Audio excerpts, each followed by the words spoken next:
నాయకులను చేర్చుకునే ఉద్దేశం. ఆ ప్రక్రియలో ఎంతమందిని వీలైతే అంతమందిని కాంగ్రెస్ పార్టీలోకి ఆహ్వానించడం జరుగుతుంది. కాంగ్రెస్ పార్టీ బేసిక్ గా ప్రజల మంచి కోరే పార్టీ కాంగ్రెస్ పార్టీ మాత్రమే. కాంగ్రెస్ పార్టీ ఉండుంటే మన రాష్ట్రం ఇంత దయనీయ స్థితిలో ఉండేది కాదు. ఈ పార్టీ మనకు స్పెషల్ స్టేటస్ వచ్చేది. ఈ పార్టీ పోలవరం ప్రాజెక్టు పూర్తయిపోయేది. వాటికి ఎన్నో ప్రాజెక్టులు, రాజధాని అయితేనేమి, ఇలాంటి ప్రతి ఒక్కటి మనం సాధించుకునే వాళ్ళం. కడప స్టీల్ ప్లాంట్ అయితేనేమి, railway Kadapa to Bengaluru railway line అయితేనేమి, స్పెషల్ ప్యాకేజీలు అయితేనేమి, రాయలసీమకు ఉత్తరాంధ్రకు, ఇలాంటివి ఎన్నో సాధించుకుని ఈ పార్టీకి ఆంధ్రప్రదేశ్ ఒక మంచి స్థాయిలో ఉంది. ఇవన్నీ జరగలేదు అంటే దానికి కారణం కాంగ్రెస్ పార్టీ అధికారంలోకి రాలేకపోయింది. కాబట్టి ఇది మళ్ళీ రిపీట్ అవ్వకూడదు.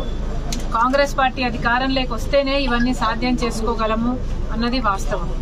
ఇప్పుడున్న ప్రభుత్వమైనా, పాలకపక్షమైనా, అటు ప్రతిపక్షమైనా ఇప్పుడు మొత్తం అందరూ బీజేపీతో కుమ్మక్కై, బీజేపీకి బానిసలై, బీజేపీకి కనిపించని పొత్తులు పెట్టుకుని బీజేపీకి మద్దతుగా నిలుస్తున్నారు.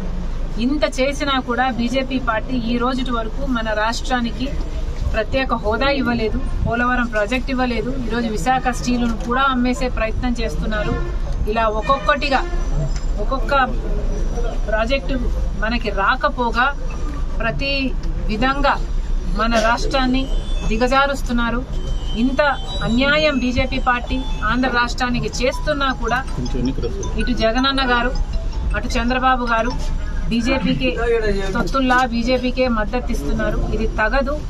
బీజేపీ పార్టీ మన రాష్ట్రానికి ఏమి చెయ్యనప్పటికీ కూడా ఎందుకు ఆంధ్ర రాష్ట్రాన్ని బీజేపీకి కట్టబెట్టారు, బీజేపీకి బానిసలుగా చేస్తున్నారు, ఎందుకు బీజేపీ పార్టీ కైవసం చేశారు ఆంధ్ర రాష్ట్రాన్ని?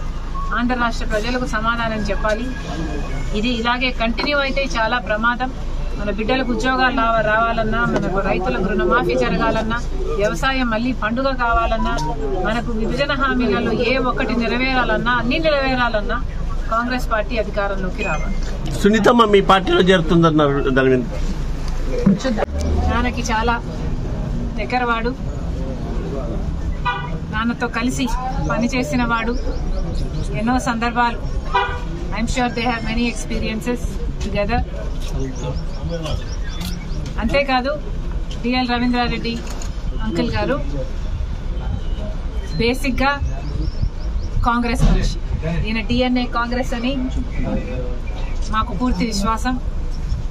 కాబట్టి ఇప్పుడు ఆంధ్ర రాష్ట్రంలో కాంగ్రెస్ పార్టీని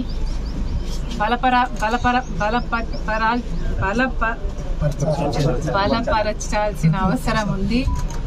ఐఎమ్ వెరీ సారీ. కాబట్టి అంకుల్ని కాంగ్రెస్ పార్టీలోకి సపోర్ట్ చేయడమే కాకుండా కాంగ్రెస్ పార్టీతో కలిసి పనిచేసి గెలిచే దిశగా ఈ ఎన్నికలు కూడా మాతో కలిసి పనిచేయాలని కోరడానికి వచ్చాం. Thank you.